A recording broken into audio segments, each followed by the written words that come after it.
तो कल हम लोगों ने क्या पढ़ा था वो एक बार 2 मिनट में हम लोग देख लेते हैं, उसके बाद आगे डिस्कस करेंगे। कल हम लोगों ने पढ़ा था रेजिस्टेंस, रजिस्टिविटी, कंडक्टेंस, कंडक्टिविटी। ये 4 चीजों को हम लोगों ने अच्छे तरीके से समझा था। आज मैं आप लोगों को बता रहा हूं कि जो रेजिस्टेंस है इसका यूनिट होता है ओम, रजिस्टिविटी का यूनिट ओम मीटर, कंडक्टेंस का यूनिट, देखिए जो कंडक्टेंस होता है यह रेजिस्टेंस का रेसिप्रोकल होता है।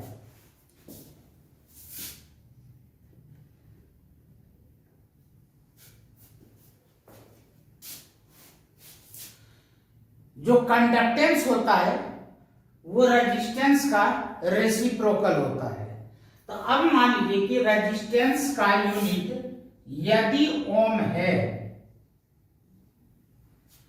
तो कंडक्टेंस का यूनिट आप महो भी लिख सकते हैं या फिर ओम इनवर्स भी लिख सकते हैं। और वास्तव में कंडक्टेंस का यूनिट साइमन होता है, जिसे कि आप एस से रिप्रेजेंट करते हैं। तो यानी कि कंडक्टेंस का यूनिट साइमन, महो और ओम इनवर्स, इन 3 में से आप कुछ भी लिखने गलत नहीं होगा। अब कंडक्टिविटी, अब जैसे कि कंडक्टिविटी रजिस्टिविटी का रेसिप्रोकल होता है और रजिस्टिविटी का यूनिट ओम मीटर है, तो आप यहां पर महो और मीटर का इनवर्स हो जाएगा मीटर इनवर्स, या फिर ओम इनवर्स मीटर इनवर्स, या तो फिर साइमन इनवर्स। ये 3 यूनिट इसके लिए भी आप यूज कर सकते हैं। अब बात करते हैं यहां पर मोलर कंडक्टिविटी, जो हम लोगों ने कल नहीं पढ़ा था।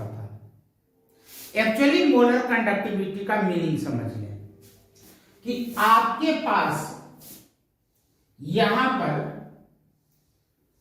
कोई एक कंटेनर है और इस कंटेनर में कोई इलेक्ट्रोलाइटिक सॉल्यूशन है और ये V मिलीलीटर है।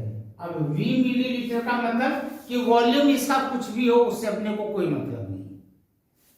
V मिलीलीटर लिखने का मीनिंग हो गया कि यहां पर चाहे वॉल्यूम आप कुछ भी लें, इससे अपने को कोई लेना देना नहीं।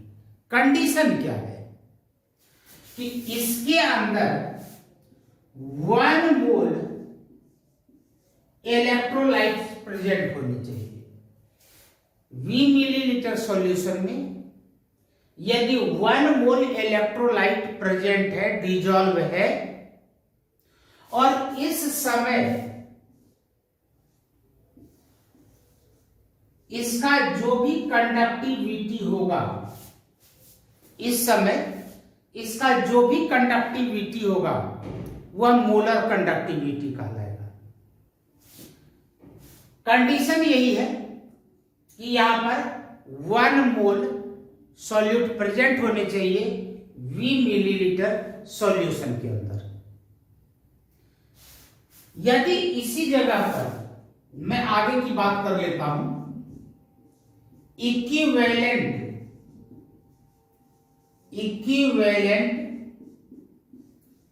कंडक्टिविटी,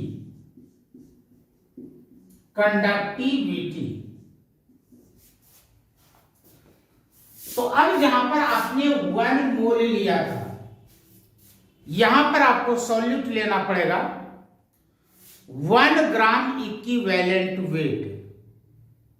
आप यदि 1 मोल के जगह पर सॉल्यूट की क्वांटिटी यानी कि इलेक्ट्रोलाइट की क्वांटिटी 1 ग्राम इक्विवेलेंट वेट ले लेते हैं और अब इसकी जो भी कंडक्टिविटी होगी वह कहलाएगा इक्विवेलेंट कंडक्टिविटी। तो ये तो आपकी समझ में आ गया। लेकिन प्रश्न ये उठता है कि पेपर में यदि आ जाए तो हम पेपर में इस क्वेश्चन का जवाब किस तरीके से लिखेंगे। तो सिंपल सी बात है, यदि यही क्वेश्चन पेपर में आ जाए तो आप लिखेंगे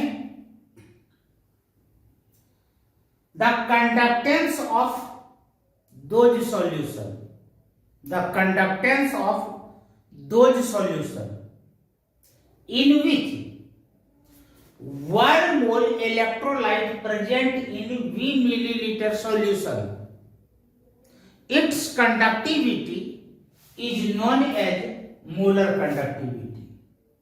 और ठीक इसी तरीके से जैसे आपने मोलर कंडक्टिविटी लिखा उसी तरीके से इक्विवेलेंट कंडक्टिविटी लिखेंगे। अब रही बात कि इन चारों के फॉर्मूला किस तरीके से हम लिखते हैं वो आपने पिछले वीडियो में देख लिया था। आज हम लोग क्या करेंगे कि मोलर कंडक्टिविटी का फॉर्मूला और इक्विवेलेंट कंडक्टिविटी का फॉर्मूला देखेंगे। तो डायरेक्ट यहां पर लिखें लेम्डा m का मतलब हो गया molar conductivity is equal to, ये कप्पा है यानी कि जिसे कि मैंने यहां पर कंडक्टिविटी लिखा है, into 1000 divided by m for molarity. तो kappa into 1000 divided by molarity और इसका यूनिट होगा साइमन सेंटीमीटर स्क्वायर पर मोल। और यदि इक्विवेलेंट कंडक्टिविटी के फॉर्मूले की बात की जाए तो यदि आपको ये फॉर्मूला समझ में आ गया, ये फॉर्मूला आपको मेमोराइज हो गया तो ये ऑटोमेटिक आपको मेमोराइज हो जाएगा। जरा देख लेते हैं, यहां पर आप लिखेंगे लेम्डा ई क्यू, जैसे यहां पर मैंने लेम्डा एम लिखा है तो आप यहां पर क्या लिखेंगे lambda E Q. E Q का मतलब equivalent conductivity is equal to kappa into 1000 और डिवाइडेड बाय, यहां पर मोलरिटी के जगह पर आप नॉर्मेलिटी लिखेंगे। तो यहां पर आप लिखते हैं नॉर्मेलिटी, नॉर्मेलिटी। तो मुझे लगता है कि यहां तक आपके समझ में आ गया। अब आज का जो अपना टॉपिक है वो टॉपिक है इलेक्ट्रोलाइट से रिलेटेड। तो पहले इतना आप आपने यदि कॉपी नहीं किया है तो आप कॉपी कर लें और फिर मैं शुरू करता हूं इलेक्ट्रोलाइट्स। तो हाँ, अभी मैंने आप लोगों को ये सब चीज बता दिया। अब हम लोग शुरू करते हैं इलेक्ट्रोलाइट्स क्या होते हैं, नॉन इलेक्ट्रोलाइट्स क्या होते हैं। यानी कि कोई भी ऐसा केमिकल सब्सटेंस या तो वह एक्वस सॉल्यूशन के रूप में हो या तो फिर वह मोल्टेन स्टेट के फॉर्मेट में हो, यदि उसमें से करंट पास होता है या वह आयन में कंप्लीटली डिसोसिएट हो जाता है तो उसे कहा जाता है इलेक्ट्रोलाइट। क्योंकि इससे पहले वाले वीडियो में मैंने आपको बताया था कि कोई भी सॉल्यूशन जिसमें से कि करंट पास होता है तो करंट पास तभी होगा जब उसके पास फ्री आयंस होंगे। यदि फ्री आयंस नहीं होंगे तो करंट पास नहीं होंगे। तो जब आप किसी भी सॉल्ट को, किसी भी केमिकल सब्सटेंस को वाटर में डिजॉल्व करते हैं तो डिजॉल्व होने पर या तो वह कंप्लीटली आयन में डिसोसिएट हो जाते हैं या तो फिर पार्शियली डिसोसिएट होते हैं।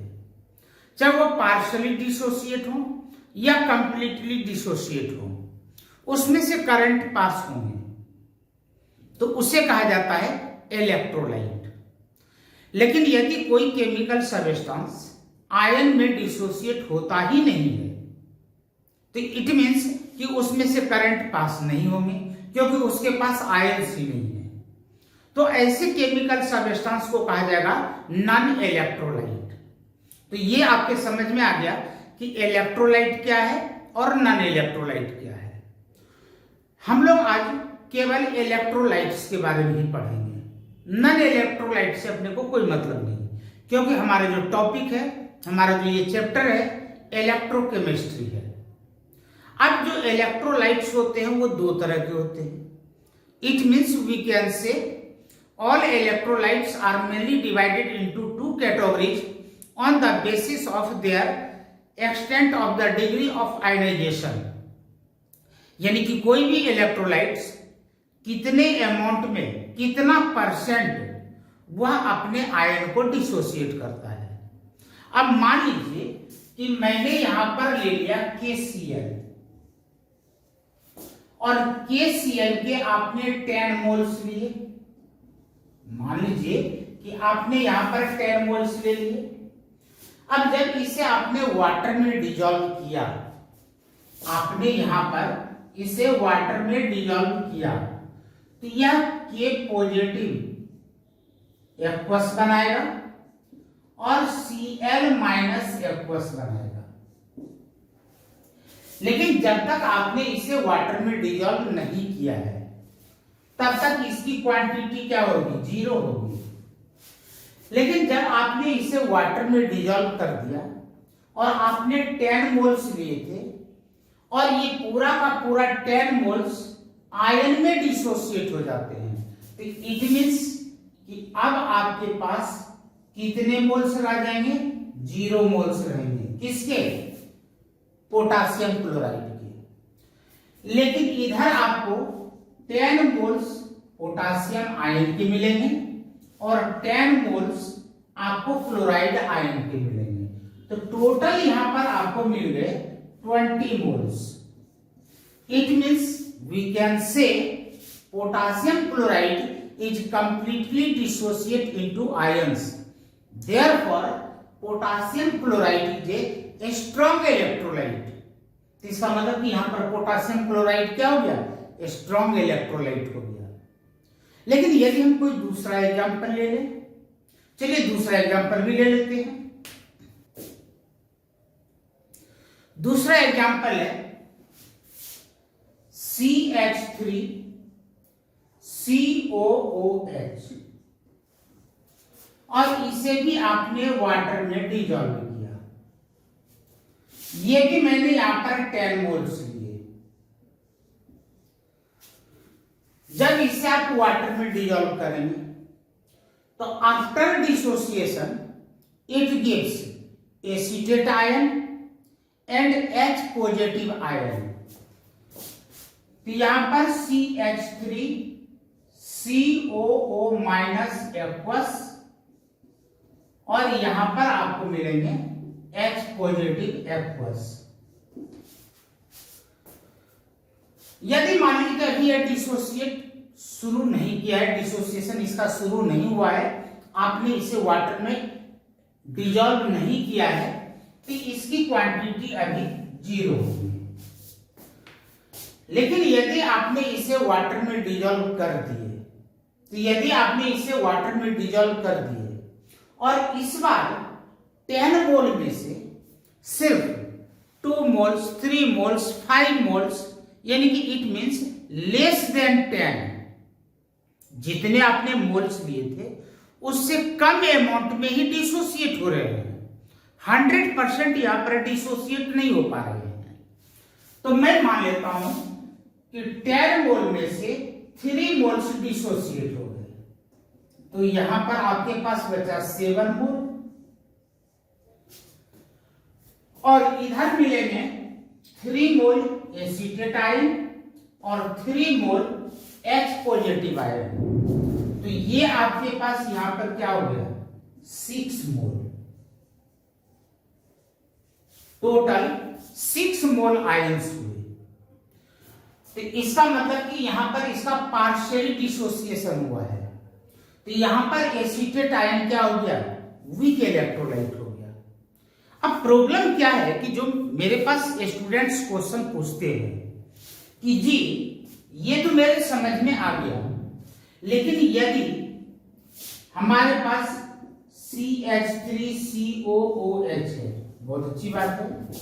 हमारे पास NH4OH है, अपने पास Na2SO4 है, H2SO4 है। इस तरीके से बहुत सारे कंपाउंड्स हैं। तो मुझे कैसे पता लगेगा कि इसमें कौन स्ट्रॉन्ग इलेक्ट्रोलाइट है और कौन वीक इलेक्ट्रोलाइट है? तो देखो भाई, इस दुनिया में हर चीज को रटा नहीं जा सकता है, कुछ टेक्निक निकालते हैं। और हम लोग तो साइंस के स्टूडेंट हैं। कल को आपको नीट का भी एग्जाम देना है, IIT का भी एग्जाम देना है, अदर कंपटीशंस देने हैं। तो आपने यदि साइंस लिया है तो आपको साइंटिफिक तरीके से पढ़ना पड़ेगा। क्या पढ़ेंगे? किसी भी चीज को पढ़ेंगे, ऑब्जर्व करेंगे, देखेंगे वहां पर क्या चेंजिंग हो रहा है, क्या चीज रिपीट हो रहा है। तो इन सबों को देखने के बाद जो मैंने पाया है वो मैं आपके साथ शेयर कर रहा हूं। याद रखिए, एस ब्लॉक का कोई भी मेटल होगा, एस ब्लॉक का कोई भी मेटल होगा, उस मेटल के कोई भी कंपाउंड्स हो, चाहे वह सल्फेट हो, नाइट्रेट हो, या एसीटेट हो, या हाइड्रोक्साइड हो, एनीथिंग, कुछ भी हो, कंडीशन क्या है कि वह एस ब्लॉक के होने चाहिए। तो एस ब्लॉक के मेटल्स के जितने भी कंपाउंड्स हैं, ऑल आर स्ट्रॉन्ग इलेक्ट्रोलाइट। ये सब के सब क्या होंगे? स्ट्रॉन्ग इलेक्ट्रोलाइट होंगे। और बाकी जो बच गए वो वीक इलेक्ट्रोलाइट। हाँ, हर एक चीज में कुछ एक्सेप्शनल्स होते हैं, आप उन एक्सेप्शनल्स को जरूर मेमोराइज कर लेंगे। तो चलते हैं, देखते हैं। अब यहां पर ये जो आपको नजर आ रहा है, ये क्या है? ये हमारा हो गया एस ब्लॉक के मेटल के कंपाउंड्स। इट मींस कि यहां पर जो सोडियम सल्फेट है ये स्ट्रॉन्ग इलेक्ट्रोलाइट होगा। यहां पर देखिए, दुनिया का कोई भी कार्बोक्सिलिक एसिड, ठीक है, कुछ कार्बोक्सिलिक एसिड थोड़े स्ट्रॉन्ग होंगे, थोड़े वीक होंगे, ना कंपैरेटिवली स्ट्रॉन्ग होंगे। मैं ये नहीं कर रहा हूं वो स्ट्रॉन्ग एसिड है, कंपैरेटिवली एक दूसरे के रेस्पेक्ट में वो थोड़ा बहुत स्ट्रॉन्ग हो सकता है। लेकिन आपको अपने माइंड में क्या बिठाना है कि जितने भी कार्बोक्सिलिक एसिड के कंपाउंड्स हैं, यानी कि जिसके फॉर्मूले के लास्ट में COOH नजर आ जाए, वो सब के सब नॉर्मली क्या होते हैं? ये वीक एसिड होते हैं, यानी कि ये वीक इलेक्ट्रोलाइट होंगे। अब जरा इसके बारे में बात कीजिए। भाई यह तो एस ब्लॉक का कोई मेटल का हाइड्रोक्साइड तो है नहीं, ये अमोनिया के हाइड्रोक्साइड है, अमोनियम हाइड्रोक्साइड। तो इसका मतलब कि यह क्या हो गया? वीक इलेक्ट्रोलाइट हो गया। तो मुझे लगता है कि ये आपके समझ में आ गया कि स्ट्रॉन्ग इलेक्ट्रोलाइट और वीक इलेक्ट्रोलाइट को किस तरीके से याद किया जाए। ठीक है, अब हम लोग अगले टॉपिक की ओर मूव करते हैं। तो चलिए, अब का जो टॉपिक है, अब हम लोग ये सीखेंगे determination of resistance, conductance, conductivity, molar conductivity of any electrolyte. अब इस चीज को समझने के लिए एक बार फिजिक्स की ओर मूव करना पड़ेगा। आपने व्हीटस्टोन ब्रिज का नाम सुना होगा फिजिक्स में, पहले उसके बारे में देख लेते हैं। आपने वहां पर क्या देखा होगा कि एक इस तरीके का डिवाइस होता है,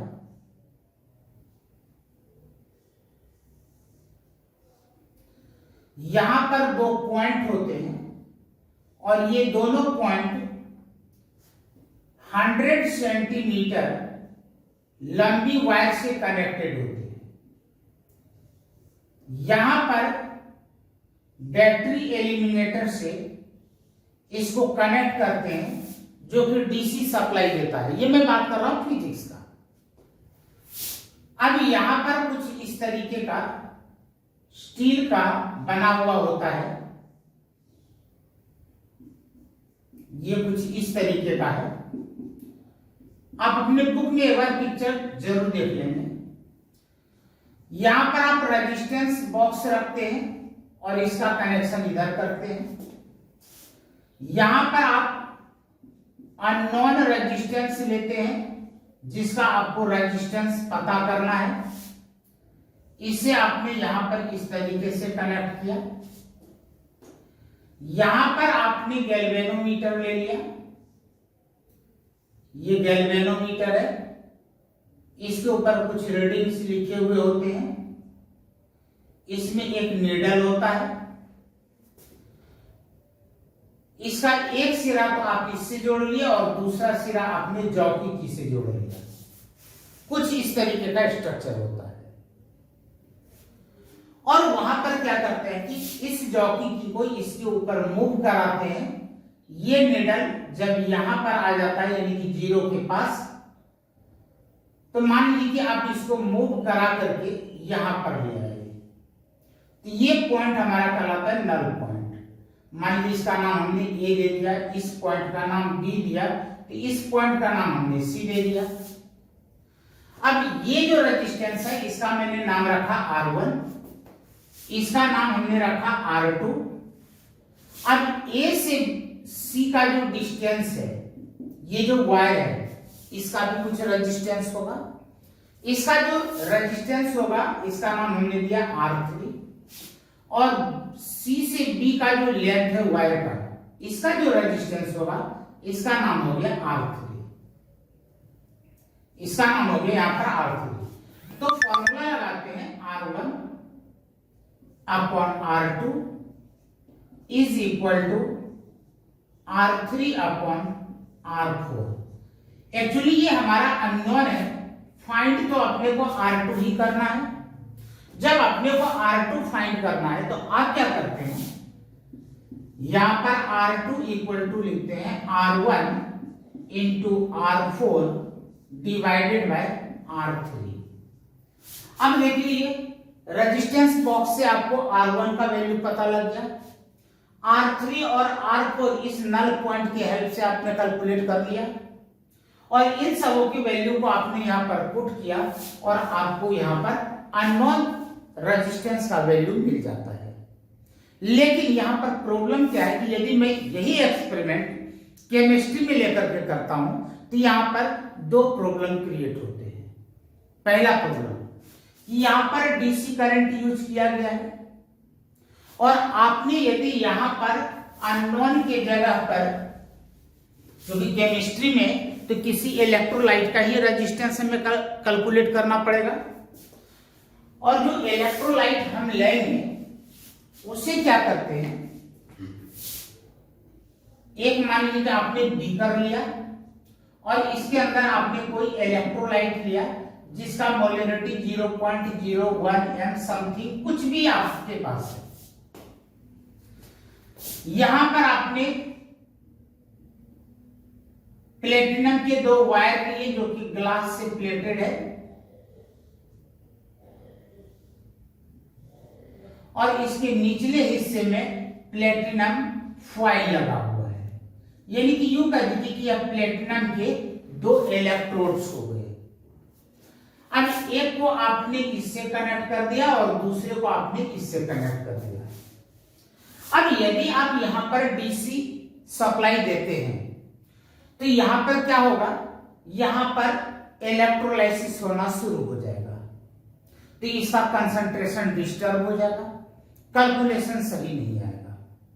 तो इस चीज को रिमूव करने के लिए आपने क्या किया, डीसी के जगह पर एसी करंट यूज किया। पहला पॉइंट समझ में आ गया। अब दूसरी पर प्रॉब्लम क्या है कि यदि आप यहां पर एसी यूज करते हैं तो आपको पता है कि जो गैल्वेनोमीटर होता है इसका यूज बहुत ही स्मॉल अमाउंट में करंट को मापने के लिए किया जाता है। इट मींस कि we can say less than 1 ampere. यदि 1 एम्पियर से कम करंट मापना हो तब आप यहां पर गैल्वेनोमीटर का यूज कर सकते हैं।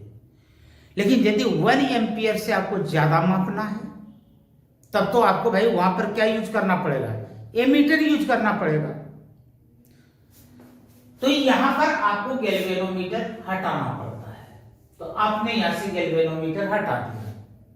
लेकिन हमें तो नल पॉइंट इसमें डिटेक्ट करना है, तो इसके लिए आप यहां पर क्या करते हैं, एक ईयरफोन यूज करते हैं।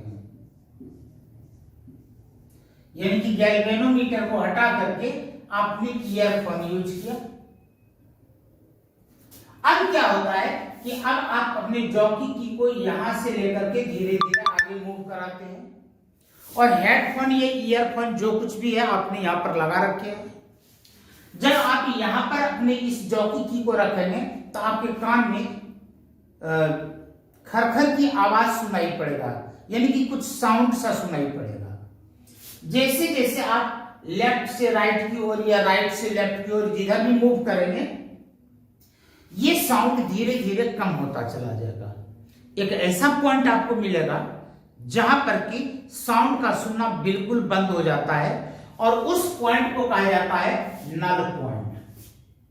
और फिर हम यही फॉर्मूला लगा करके वहां पर इस सॉल्यूशन का, इस इलेक्ट्रोलाइट का हम रेजिस्टेंस पता कर लेते हैं। और आपको पता ही है, कल आपने पढ़ा था